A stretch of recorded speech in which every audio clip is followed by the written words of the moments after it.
Là, vous m'entendez? Oh, c'est merveilleux. Ouais, c'est beau. Quelle dose voix. Je fais rêver ma femme avec cette voix, si vous saviez.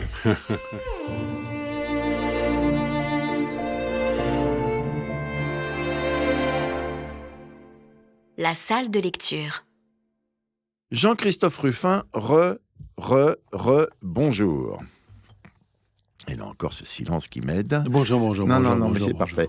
Nous voici rendus au 4e et dernier épisode de ce podcast, rassurez-vous, consacré à la sortie de votre roman D'or et de jungle, un titre qui ne dévoile absolument pas ce qui se passe dans ce roman. Un podcast sous l'angle très strict du postpartum et en forme d'interview un peu particulier que je suis bien obligé d'expliquer une dernière fois, Jean-Christophe. Et oui, si les auditeurs n'écoutent que cet épisode, il faut bien qu'ils comprennent ce dont il s'agit. Vous avez devant vous des enveloppes, dans chacune de ces enveloppes que vous piocherez au hasard. Babar. Non, ça aurait pu être Babar, mais c'est pas Babar, parce que Babar n'a rien à voir avec vous, alors que là, j'ai un truc qui a vraiment un lien avec vous. Alors, c'est au hasard. Je sais pas. Ben non, vous savez pas, voilà, parce que j'écris n'importe quoi et vous pouvez pas deviner ce qui se passe dans la tête d'un fou. C'est plutôt rassurant. Au hasard, Bernard. Voilà, il m'est impossible de clore cette interview sans rappeler votre admirable engagement dans l'humanitaire et Médecins sans frontières aux côtés de Bernard, donc Kouchner. C'était l'une de vos premières aventures quand même. Une grosse aventure, première aventure. Donc voilà, c'était pour l'évoquer. D'accord. Dans chacune, vous avez une vie très très étonnante. On n'est pas ici pour en parler, mais c'est quand même très impressionnant. Dans chacune de ces enveloppes, donc, se trouve une question qu'il vous faudra donc, s'il vous plaît, j'ai dit donc 6 fois, mais c'est pas grave, lire à haute voix avant d'y répondre de même ou pas. Jean-Christophe, c'est la dernière ligne droite, enveloppe. Alors, en général, ce sont les mamans, les copines, puis les médecins et enfin les sages-femmes qui informent, mentent un peu, mais rassurent les futures mamans. Et vous, c'était qui ? Alors, c'était qui pourquoi ? Pour ce livre ou pour en général ? Parce que- Je pense qui vous a rassuré sur le monde de l'écriture quand vous êtes lancé, par exemple, dans Non, Compostelle? personne. Ben Non, voilà, la non. réponse, ça serait donc. Personne. Voilà. Non, je suis très... Moi, je prends des tas de conseils sur tout, sur la vie, pour m'achète des chaussures ou des trucs. Je suis capable de faire ça tout seul. Mais pour les livres, alors là, il n'y a personne. Je fais ça, c'est vraiment entre moi et moi-même. Très bien. Et bien, question suivante. On est comme ça. Personne, ça me va, très bien. Alors, une question qui me vient comme ça. Qui coupe le cordon et qu'advient-il du placenta ? J'ai appris qu'il y a des gens qui le mangent parfois. C'est vrai. Ouais. Alors, le cordon, c'est un vrai sujet, ça, parce que il faut couper le cordon. Alors, c'est douloureux, c'est un peu embêtant, parce qu'on se sent vraiment orphelin, un peu. Voilà, mais il faut couper le cordon. Je me souviens que pour le premier roman que j'avais publié, qui avait très bien marché, mais c'était inattendu, j'arrivais pas à me défaire de ce livre. Donc, j'arrivais pas à en faire un autre. Et c'est pour ça que j'ai fait une suite. Mais c'était mal foutu, ça collait pas, il ne fallait pas. C'était juste lié au fait qu'on n'avait pas coupé le cordon. Voilà. Quant à ce que vous appelez le placenta, j'imagine aussi que c'est toutes les notes, toute la documentation, tout ce qu'on a. Voilà. Alors moi, je mets ça je le mange pas, mais je le mets dans un placard. Et ça reste? Je balance. Oui, ça reste quelque part, mais tout le monde s'en fout, ça n'a aucun intérêt. En Et fait, dans votre tête, tout ce que vous avez pensé, par exemple, vous le balayez après, par tout, exemple? complètement. J'enlève tout. Ouais, j'enlève tout. D'ailleurs, oui, j'enlève tout. Et je cherche pas.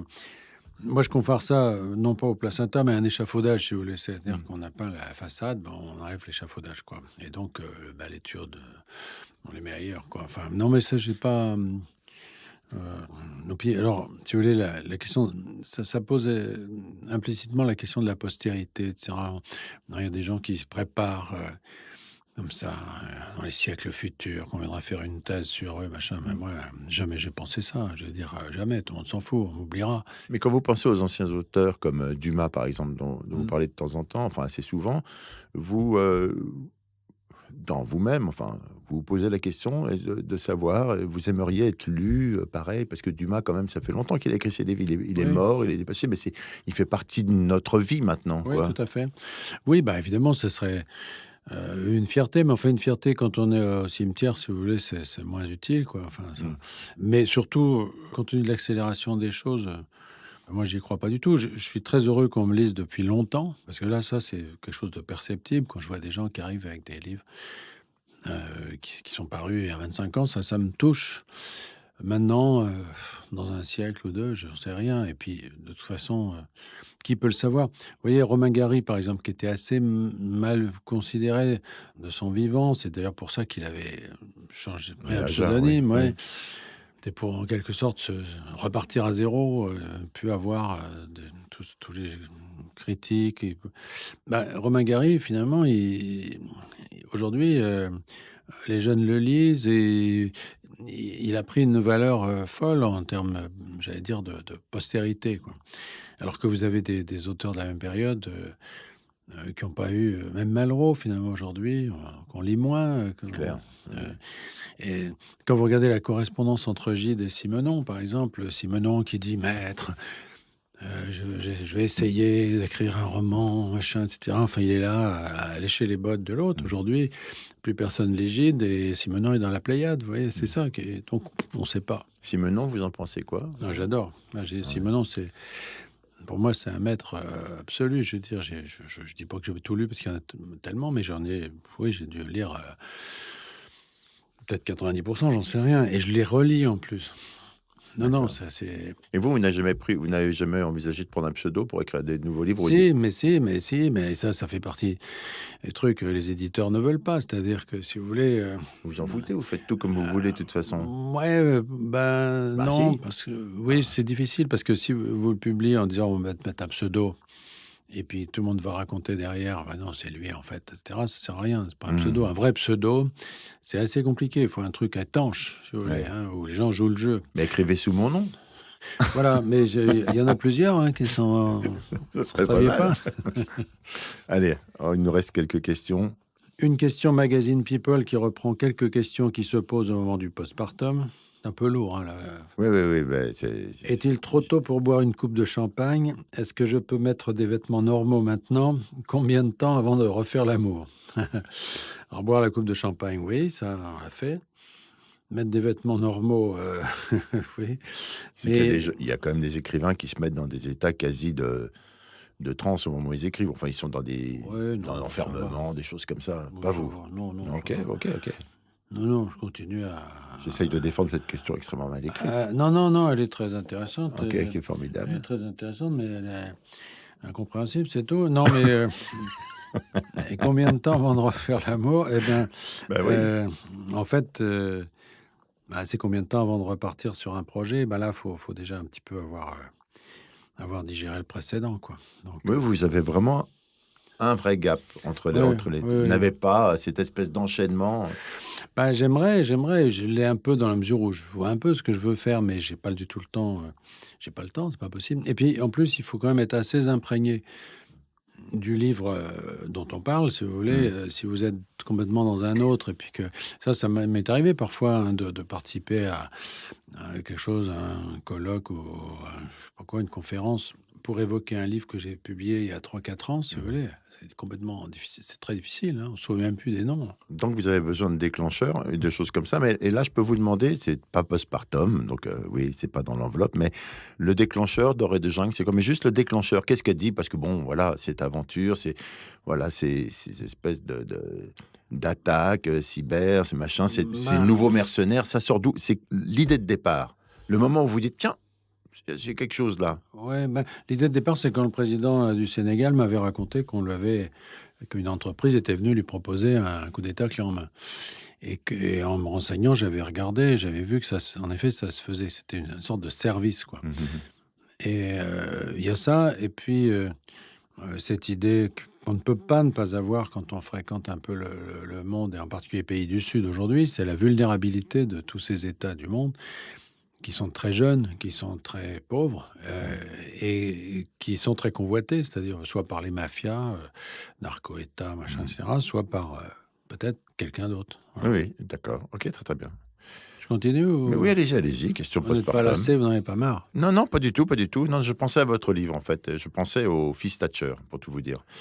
Ah oui, c'est ça. Oui, voilà. Ça fait partie des vérifications de cette intuition, parce que en effet, il a essayé de faire ça en 2004 en Guinée équatoriale. Alors bon, là, vous n'êtes pas vraiment fatigué. Non. Là, je n'ai rien écrit, alors c'est à vous de poser une question. Vous pouvez laisser tomber, hein. C'est pas grave. C'est un truc, ça fait marrant quand on le lit, mais ou pas. Si. Si vous avez une question à vous poser, qui vous À me intéresse? poser? Oui, bah oui, ou à vous Heu, parce qu'à moi, je pense pas que vous ayez grand-chose à me demander. C'est pas Bah, si, mais c'est une autre interview. voilà. Je vous recevrai, pour faire votre, postpartum, si vous voulez bien. Ah, on fera un livre, que je signerai. Enfin bon, il y a des trucs à faire. Une question spécialement intelligente. Ah bah, c'est Ah, bien ça. Votre éditeur vous annonce que vous ne pouvez plus avoir de roman par vous-même. C'est physiologique. Vous faites quoi? Une RIA, rédaction assistée par l'intelligence artificielle. Bah, ça, évidemment, jamais, parce que, c'est quand même heu, un peu j'y pensais tout à l'heure quand vous en parliez, en lien avec cette histoire d'ADN, on est tous des copieurs, on est tous des machins ouais. et maintenant l'arrivée de ce système qui est un copieur plus, plus, plus, Oui, donc sauf que voilà, ça n'est qu'un copieur. oui, voilà, c'est pour avoir votre point de vue là-dessus, Ça n'est justement. qu'un copieur. C'est-à-dire que si vous voulez, nous, j'allais dire des auteurs humains, on va s'imprégner d'un auteur. On parlait de Simenon, par exemple. On peut très bien s'imprégner de Simenon, de dire: «Je vais faire du Simenon». Vous ferez pas du Simenon, vous ferez autre chose. Vous ferez vous. Mais sur la base que vous aura donné peut-être Simenon. Il vous aura peut-être guidé un peu, il vous aura peut-être, c'est les nains sur les épaules des géants. Vous savez, c'est cette idée que bon, quand on grimpe un peu sur une œuvre qui existe déjà, on part de plus haut, voilà. Mmh. Mais l'intelligence artificielle, bon, je connais mal, mais on connaît le principe. En fait, c'est un vaste système qui infuse le connu, voilà, et qui ne fait pas, pour le moment, peut-être ça viendra, mais qui ne fait pas sortir autre chose du connu. Et d'ailleurs, on ne voit pas quoi, parce que pour faire sortir autre chose, il faut être vivant. C'est-à-dire qu'il faut avoir son vécu, il faut avoir sa singularité, il faut avoir son imaginaire, etc. C'est pas ça, l'intelligence artificielle ne le fera pas. Mais en revanche, vous pouvez très bien faire, vous savez, vous connaissez cette collection autrefois à la manière de, vous savez, Mmh. on dit à la manière de. Bon, bah ça, parfait, là, il n'y a aucun problème. Ils peuvent vous faire ça. Mmh. Mais pour aller au-delà de la manière de, et faire en sorte qu'il y ait une œuvre originale, ben, pour faire une œuvre originale, il faut du sang, quoi. Mmh. Sartre disait, il faut des consciences libres et du temps. Mais il n'a jamais, d'ailleurs, ça ne l'a pas tellement réussi, parce qu'il n'a jamais été capable de faire vraiment des romans. C'est pas ces romans qui l'ont. Mais il y a cette idée d'avoir une conscience libre, donc pas un truc d'ordinateur, pas un truc Mmh. artificiel, pour créer. Ben ça, Mais je suis pas sûr que je sais que vous avez raison dans ce que vous dites, mais je suis pas sûr que pour les lecteurs, ça soit aussi évident. ah ben, il y aura forcément des contrefaçons, c'est-à-dire des gens qui paraissent, Mmh. ça commence déjà d'ailleurs, qui publient des livres, Vous n'avez rédigés. jamais essayé, vous n'avez jamais regardé comment fonctionne, Non, ChatGPT 4 ou Claude 6 ou des choses non, comme ça, non? non, mes enfants font ça, moi je m'en dispense, parce que si vous voulez, déjà je suis déprimé quand je vais dans une librairie parce que je vois tous ces livres. Ouais, Je trouve ça merveilleux, je me dis: «Pourquoi en ajouter un autre?» et ça me c'est clair, remet c'est dans une vraie ma question. voilà, Pourquoi?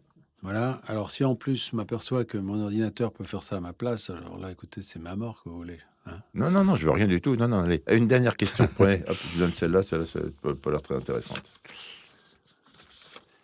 The last Est-ce que question. même s'ils naissent très différents de leurs parents, les livres ne finissent pas toujours par leur ressembler? Bah oui, bah oui.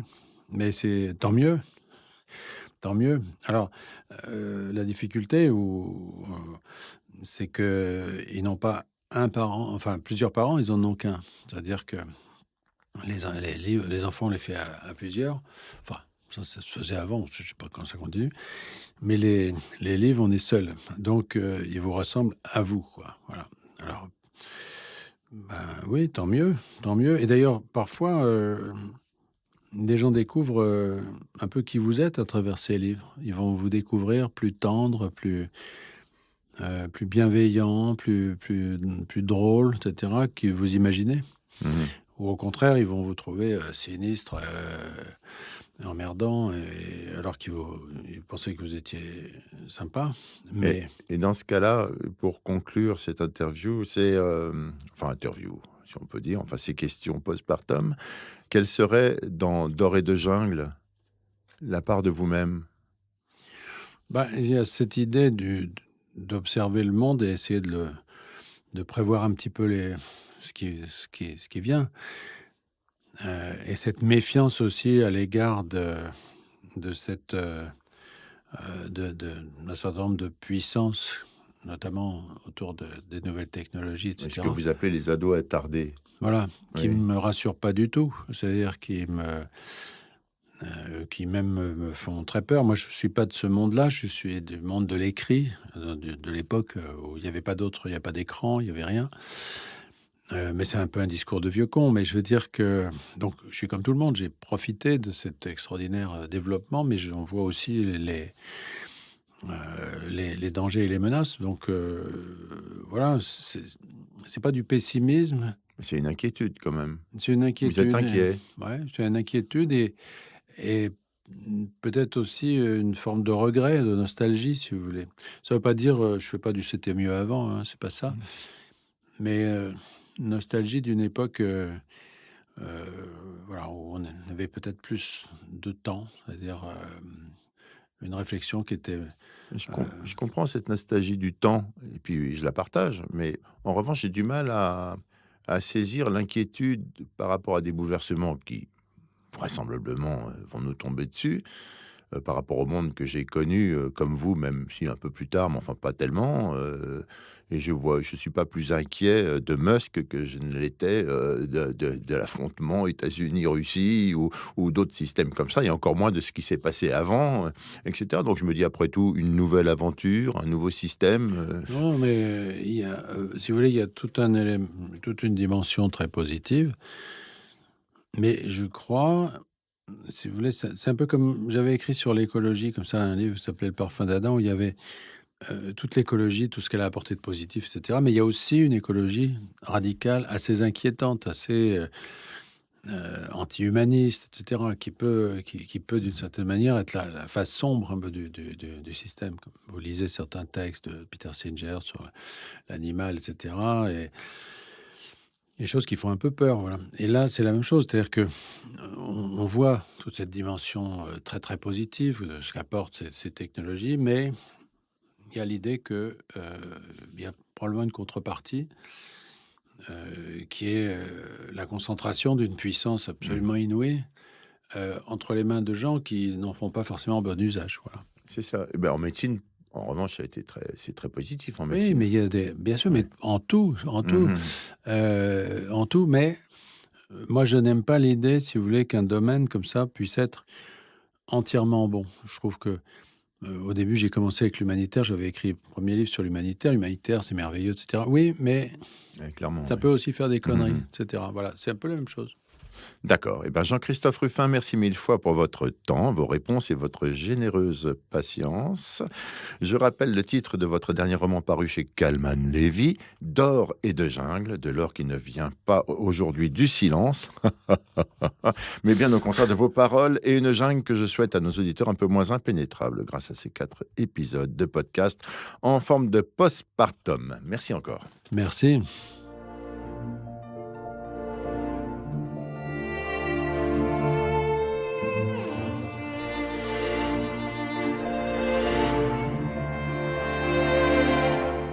La salle de lecture.